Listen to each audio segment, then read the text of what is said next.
There it is. You got it? I think we got it. You sure? Positive. All right, I'm ready. Okay. What's going on? Well, glad you made it over. I know it's been a few days since we've done this. It's band practice, man. Band practice, baby. Bam! Can't miss it. Band practice. So, what are we going to cover first today so everyone knows what we're talking about? George. About the sex that you and I engage in after each episode. That sounds delicious. That's what these alcoholic beverages are for. That's right. Get everybody ready, right? That's right. Ew. I know you have a thing for me, Poppy, but I can't give that to you. I'm sorry. No worries, man. So, what I thought would be cool to cover today is dreams. Okay. Why, you ask? Why? Because I think they're very special. Okay. I feel like they, tell a story about who we are deep inside, what we yearn for, what we envision, or what we've been through in another life. Okay. You never know. You could be tapping into a different dimension, probably. Maybe that's why some dreams that you have seem oddly realistic to a point where you wake up feeling like, oh my God, sweaty, out of breath, and tripping out completely at the idea that you were just the same person, but doing different things in your life with different people, different friends. I've read a lot online about dreams, and there's always there's two ways to look at it. It seems there's always two ways to look at something when it comes to the human condition or perspective, if you will. Okay. All right. You can look at it from a purely scientific, like here's what's happening in your brain. There's neurological processes going on in your subconscious, and if you do research online and you look all that stuff up, yes, there's obviously neurological things going on. There's processes going on. There's different parts of your brains and different brain waves that are being activated, delta waves and other types of waves. But there's also something that's going on for you in your who you are and how you're processing information at night. Mm-hmm. Maybe you're trying to filter and process what's going on from the day. You're trying to sort what's happened.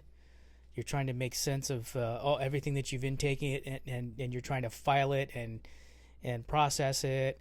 So there's also that going on, and that's really more of the scientific even, but it's starting to bridge. When you start to talk about subconscious, you're starting to bridge into a like the soul and there's the soul's journey and what's going on with the soul during that time. And like you said, are there other things going on dimensionally? I don't know. That's the second way of looking at it, is the whole spiritual side, that's your spirit's time to leave your body and at times and go do other stuff. Anyways, so those are the two ways that I know of that people look at it. I like to believe that I am traveling. Traveling, okay. Where are you traveling? I don't know, man. To the great beyond. It's just a cool thought, because I've had plenty of dreams, and I'm sure, plenty of other people have had them before, where you're just, and just things are slightly different, maybe the same, but, I don't know. It's just I like to go down the rabbit hole every now and then. Well, or actually a lot. We're going to try this drink tonight. My wife had these at a friend's house. What is that? Surf City.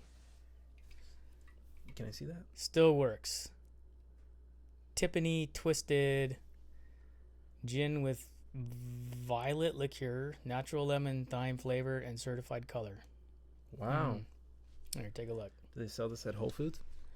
I don't know where it came from, but I'm sure it's at your favorite fine grocer. This episode is not sponsored by Surf City Steelworks. Gin with wow. This looks good. Okay, well, let's bust it open. Oh, okay. Like right now? I got a cup. Nice, cool little bottle turned into a cup. Even looks like a bottle right in the bottom. Yes, it does. Yeah, it's kind of neat. Oh, my God. Look at this color. So, after you're done pouring and I'm done pouring, we're gonna get into this dream thing because I got a trippy story for you. Really? Mm-hmm. I got lots of trippy stories when it comes to dreams. I'm all ears. Cheers, man. Cheers.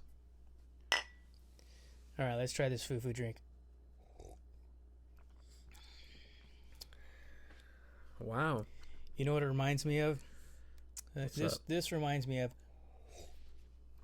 and this isn't a dream. Kool-Aid? Yeah, like Luke Skywalker's milk. Mm-hmm. In the first Star Wars, A New Hope. Anyways, Greatest film ever. Yes. This reminds me of being at a bar in downtown somewhere, whether it's Long Beach or whatever downtown area. Fullerton. X, fill in the blank, downtown area. Okay. Right? Uh-huh. San Diego, could be anywhere. Philadelphia, Chicago, New York, whatever. Albuquerque. Albuquerque, motherfucker. So, this reminds me of being at one of those bars where 9 out of 10 girls comes in the front door dressed as slutty as possible. Okay. Ready to go. Like, cleavage showing and heels on and the whole thing. Like she's and on a tight mission. skirts. Like, they're on a mission. They either want to tease or they want to just get railed hard. So let's say Fullerton, because Fullerton is also known as DTF, which is also an Downtown abbreviation Fullerton? for down to. Oh, okay. All right. Well, there you go. A little extra there. So this drink, because of its slightly sweet, foo-foo-y pop culture bar drink, like Lifesaver or some of those other shots. You've had all those shots, right? Yeah. That's what that reminds me of when I drink this. I imagine being at one of those bars and being with a bunch of girls and guys all surrounded each other at the bar, rubbing up on each other, buying each other shots, and getting wasted. You know what this reminds me of? What does it remind you of? A Jell-O shot that never solidified. But not too overwhelming. Yeah, exactly. It's good. It's not super sugary. Yeah, it's like diluted. Yeah, it's different. Not bad. I would drink this again. Especially because it looks like I'm drinking Luke Skywalker's milk when he's having breakfast with his family. But I was going to go to the Taunty station and get some power converters. Luke, you'll have time to play with your friends later. Okay, so anyways, back to the dream thing. Okay. So, have you ever, and then I'll get into my story, but first I want to see if you're going to validate my insanity. Okay. Have you ever had a dream that became real? Oh, yeah. And I don't mean like, oh, I've been dreaming of buying this car, or Let I've me been stop you dreaming there. of living in this house, or If I can explain this, please do. you have a dream Mm-hmm. and you forget about it, Mm-hmm. you know, or it's in the back of your head, but you're not thinking about it every day. Right. And then eventually it happens. And it's And you almost remember like the deja dream? vu. Yes. And then, boom, you remember the dream and you're like, oh my God, I've been through this before. I'm so happy to hear you share this story with me because I don't talk to a lot of people about that. And once again, my wife, she just looks at me like I'm crazy with anything that comes out of my mouth. So, yeah. You're evil. You're crazy. You're a psycho. I've had dreams that have actually come true. Now, it may not be like word for word, To the moment T, for moment to the T, just- but the visual, the feeling, the environment, even some of the people, it's happened to me many times. You almost feel like you're going to pass out. I'm just like, oh my God, I can't believe this. I dreamt about this. And you know, So I'm glad we're having this conversation because there's only one other person like that I can really remember having a serious conversation with about this. mm-hmm. And it was my 10-year-old daughter of all people. Wow. Unsolicited, I swear to God. She said to me, Daddy, do you ever have dreams and sometimes they come true? And I go, oh yeah, sweetie, you know, everybody wishes for things. And I go, and you know, and wants to have things, and sometimes it's a dream come true. And she said, no, Daddy, I mean, like, have you ever had a dream at night and you wake up and then like later on it comes true and it happens? Dude, I was fucking floored when she said that. I was like, oh my God. Because I've had those dreams. The way you felt is the way I felt when my mom asked me about the UFOs. Really? On TV. Yeah. Which we covered on our previous episode. But, yeah, it's the same thing. You're like, well, take a seat. Yeah, so that was pretty gnarly. Your son?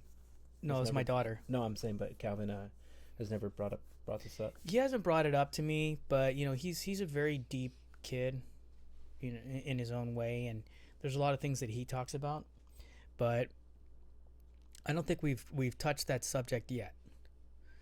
But wow. my daughter is very alive with the energy of the universe. She's like you. Yeah, she is a lot like me that way. So anyways, well, what does that mean? Well, I think it talks back to that whole second thing that we were talking about, or the second part of what are dreams, not the scientific thing, the biological thing, the whatever thing. And on that note, I mean, science has a great way of explaining what's physically happening with chemicals and molecules and electrons and electricity and enzymes and all this other stuff. But what about that which is driving all those processes? So, and that's the second part. That's the second part of the dream thing. What's driving all of it? Aside from just your brain trying to sort the day's data. Well, obviously there's chemical reactions, but what's driving those chemical reactions? Electricity. Keep going deeper. How'd the electricity get there? From I'm like a little kid. Why? Well, son, Why? I think it has to do with your heartbeat. Your energy. Okay, you can go deeper than that. Anyways. So, some of the theories on dreams is that they are doorways to other dimensions and spiritual time and some of these other things. And I like the idea about the doorway to other dimensions because that's pretty much what's kind of happening. If you have a dream about something about to happen that you don't realize you're dreaming about something that's going to happen, then all of a sudden when it happens you remember the dream, which I've done on many occasions, some more vivid than others. And my daughter has told me, and you told me. Yeah. So I believe it. I'm all for it. Let's dive in. Let's dive in. This drink is getting to me. Let's div it in, dude. That's one drink you. Hey man, lightweight. I stopped drinking. No, you didn't. A little bit, yeah. I mean, I drink a lot less. Yeah. You know, since this whole quarantine thing, are you drinking your Wuhan? No, no. I've realized like how much of a fat ass I am. Oh, are you starting to get a little soft? No, so now my body, just like my habits are changing. Now it's like I'm not in the mood for these chips, even though I really want them. I'm just a fat ass if I eat. I want them, but I don't need them. Yeah, I want them. I can't have them. You want it? Let's get it. You like it? I'll buy it. You like my hair? Gee, thanks. Just got it. Mm-hmm. All right. So, do you think dreams have a connection to death? When we die, do we dream? Well, if I die and I come back, I'll let you know. You know, I died once. Yes, I know you did. But you said you don't remember any of it. No, I wish I could. But wait, what about that story? Your dream. Okay. Tell us about it. I got a few. I had a dream about what was going to happen at my friend's mom's funeral, and that the priest or the preacher there, or the guy giving the sermon, was going to be disrespectful to other religions in the way he phrased his come to Jesus monologue. And I had a dream that I got up and said something to him, that how disrespectful he was, and I said it in a witty way, and everybody clapped. Really?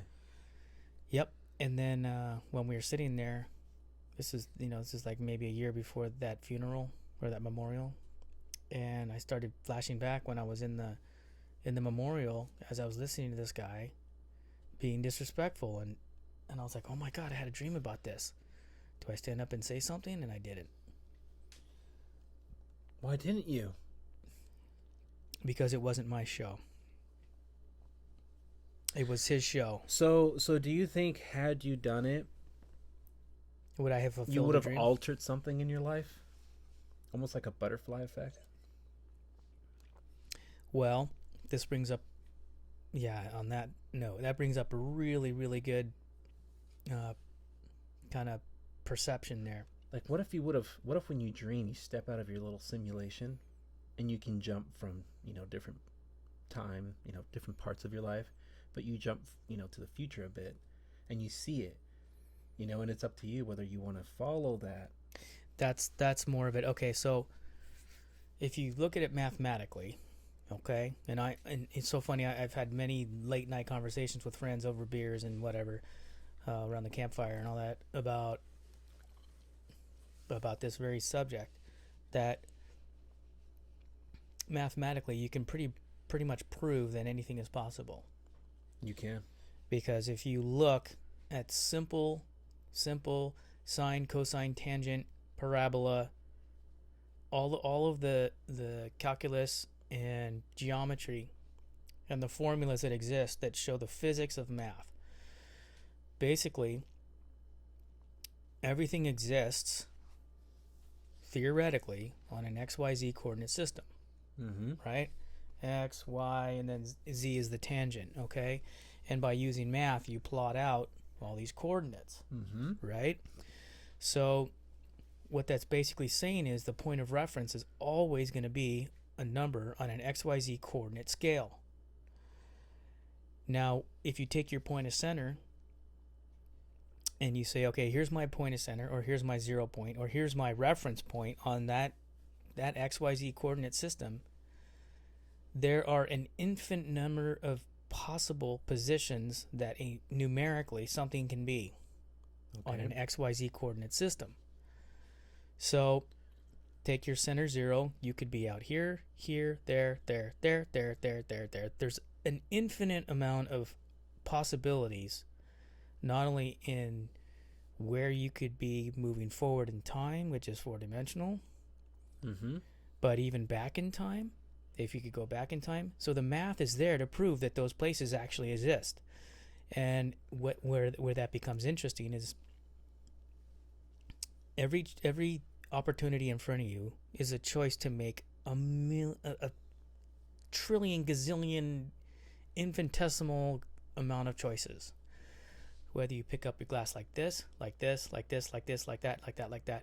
Whether you choose not to pick up your glass, whether you know what I'm saying? Mm-hmm. There's so many variables and opportunities to make a decision or a choice that's going to reside somewhere numerically on an XYZ coordinate system.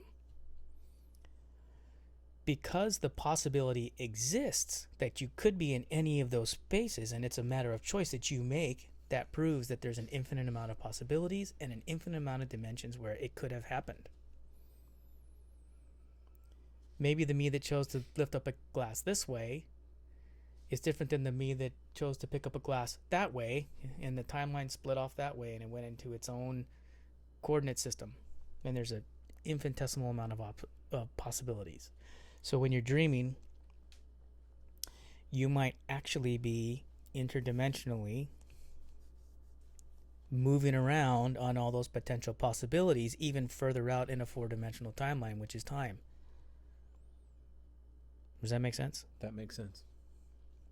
Okay.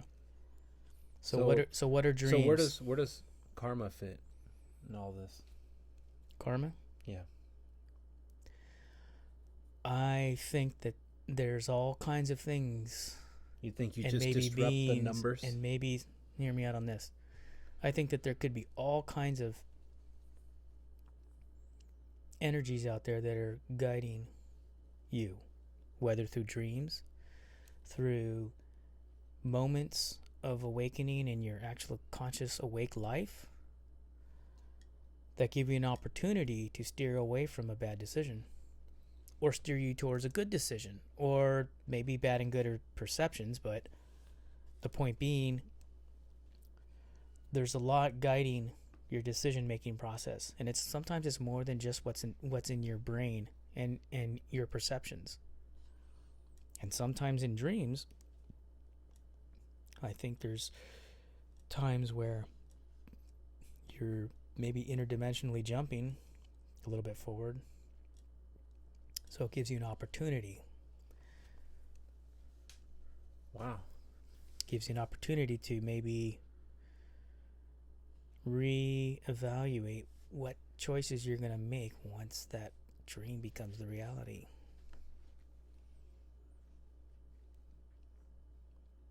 That's deep. Deep AF. Can I tell you about my dream? Tell me about your dream. So, one night in California, Los Angeles, I was asleep in my queen-size bed. No. And I woke up. So went to bed, started dreaming, I guess, and I woke up somewhere else. Wasn't Earth. Didn't know what it was. The sky was yellow. Wasn't blue. Okay. And there were no oceans. Just dry. But somehow, humans adapted and they lived off the land, and there was food. There wasn't a lot of we weren't technologically advanced like we are here. There wasn't a lot of not a lot to look at, but we made it through, and we managed to evolve and whatever. So a lot of the people that I knew, were gone. I knew some people, whatever, but everybody else was just brand new to me. I didn't know who they were, but in this dream, I was having conversations like as if I knew these people. But in my head, I was like conscious. I was like, what the fuck? Almost as if I was watching, what was going on. Not actually. Was this on Earth? No, I don't know. It looked like it. Just looked like a dry Earth. No water, no oceans. There was nothing. Okay. It almost seemed like I was in the middle of Nevada or something. But it was like that everywhere. But I knew that it was like that. I just wasn't making decisions in this dream. I've had dreams where I'm completely controlling every action and every thought, whatever. But here I was just watching. And the goal was just to survive. It was like a movie, man. Almost like, I felt like Mad Max in a way. But no one was killing each other. It was just like, oh, we have to, grow our own food, greens and whatever. And water was extremely scarce, and it was crazy, man.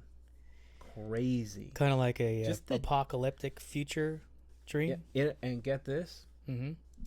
I'm 29 now. In this dream, I was like 45. So to say that, by the time I'm 45, the Earth is going to go dry and it's not going to happen. But wherever never this say was, never. yeah, but wherever this was and wherever I was at and whoever this person was, it was me in the future and on a different world, different. I don't know where, but just different. And I didn't know if I was, still Hispanic. It's almost like as if no one saw any race there, any ethnicity. Everybody was just one. No one saw color. Because you know, there's an Asian guy. It was just, yeah, the dream felt like it was days long. But it was like an instant. It happened so fast. And I woke up thinking like, what the hell? Where was I? Crazy. Yeah. But it was, but it was, the crazy thing is like, I wasn't making decisions and whatnot and controlling myself in this dream, but I could feel like the heat, the wind, like I could feel the elements. And it was tough. And in my head, I thought, man, I don't want to live in a world like this. So, Freudian-based psychologists would suggest that you are trying to resolve subconscious conflicts, dealing with stresses and anxieties that are deep in you. That would make sense. Maybe trying to work through a past trauma.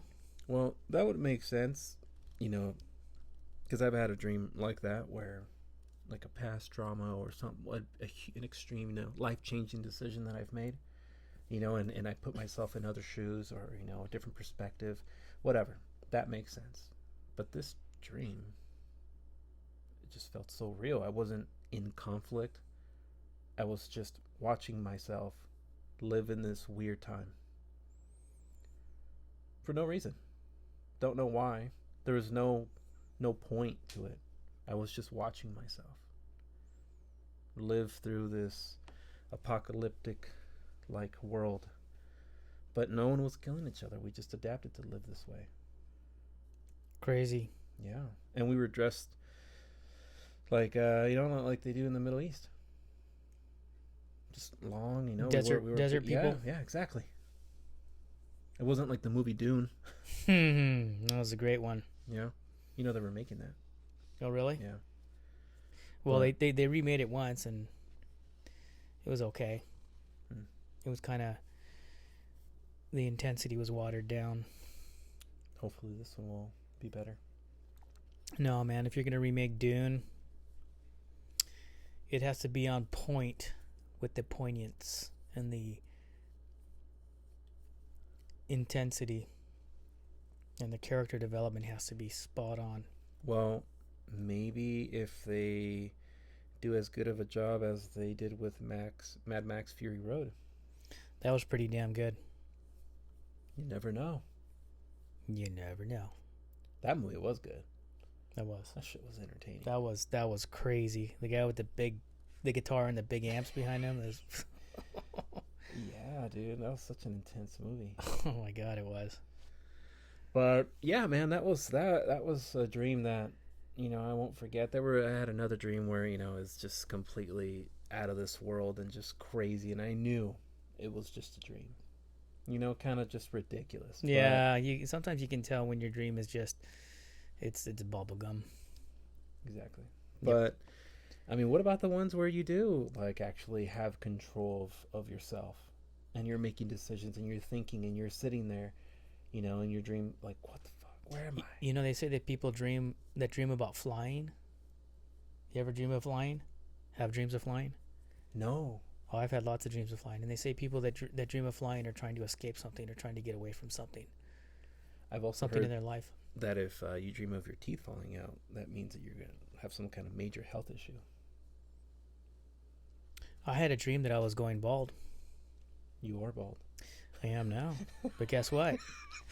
Did you have this dream when you were 15? No, I actually had this dream when I was in my late 20s. What? Okay. And I remember waking up and going, oh my God, and I ran to the mirror in the bathroom. I looked at the top of my head and it looked a little bit thinner, and I'm like, wow, I just dreamt that I'm actually going bald, and it's true. I have another story. Okay. So, do you think that loved ones who have passed, do you think that they can communicate with you through dreams? Has that ever happened to you? Yes. Well, let me tell you my story, and you tell me whether it's something traumatic, Okay. or which I believe it is, because recent, not recent, but it just happened too close to the But my grandma had died, when I was just a few years back, and that was devastating for me, like the worst, because my grandma was like my mom, and I spent a lot of time in Mexico out there. Her and I were close, extremely, and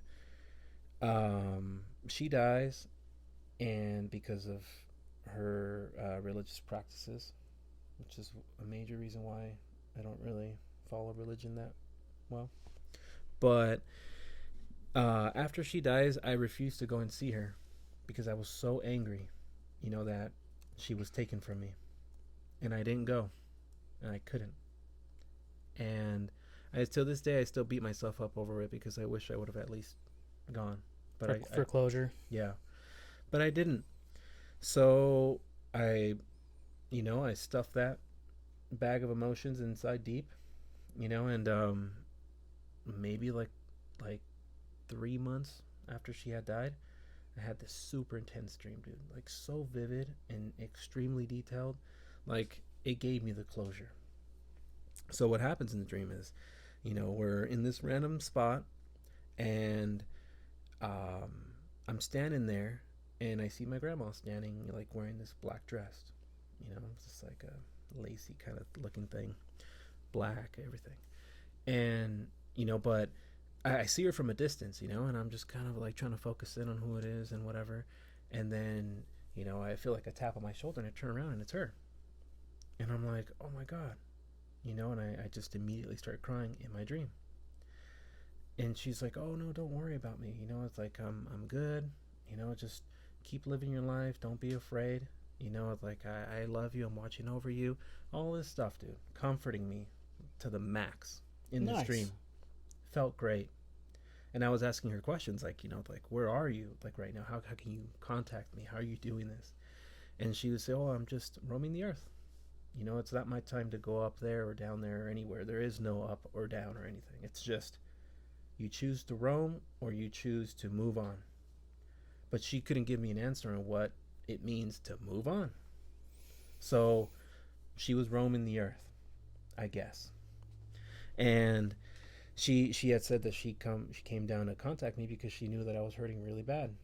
That's nice of her. Yeah, so I said, okay, so we were talking, and she was telling me things that were going on in life, which is, again, why I think it was a traumatic thing, because it could have just been my brain conjuring it all up, because things were happening, like my brother was getting a car, and little things were happening in my life where my mom was in doing different things in her life, and she knew about all of this. And she's like, I know your mom, this and that, and your brother with his car. But I didn't know any details of this car. I just knew that he was getting a car for graduating high school. But she was telling me every detail about this car. Like, oh yeah, like he's going to get a black car. And it's going to be a little this, and four-door, it's like it's going to be exactly what he's always wanted. He's going to like it. It'll get him there with his friends. And she was just going into detail with a lot of things that I didn't even know. And sure enough, like after we're done talking, she's like, oh, I gotta go. And I'm like, why, what's going on? And she's like, oh, your mom's trying to contact me too. And I'm like, okay. And then she's like, oh, there she is now. And I look over my shoulder, and there she is, like my mom, just like out in the distance. I'm like, what? And then when I turn around, my grandma was gone. And then that's when I wake up. But when I woke up, I was like bawling. Wow. Like shortness of breath. My heart was fucking racing. And I was like just bawling, dude. But after that, at night, after that dream, I felt 100% again. No, that's great, man. So maybe a little bit of both. Maybe a little bit of subconscious working out, plus a little spiritual connection. Maybe a combination. Who knows? I know. Well, let's have this dream talk again sometime. No. Don't go. No. Well, you guys, thanks for listening in. And we're going to talk about dreams another time. In part 2. And remember, everybody, your sense of humor will get you through the difficult times. That's right. Keep it real, yo.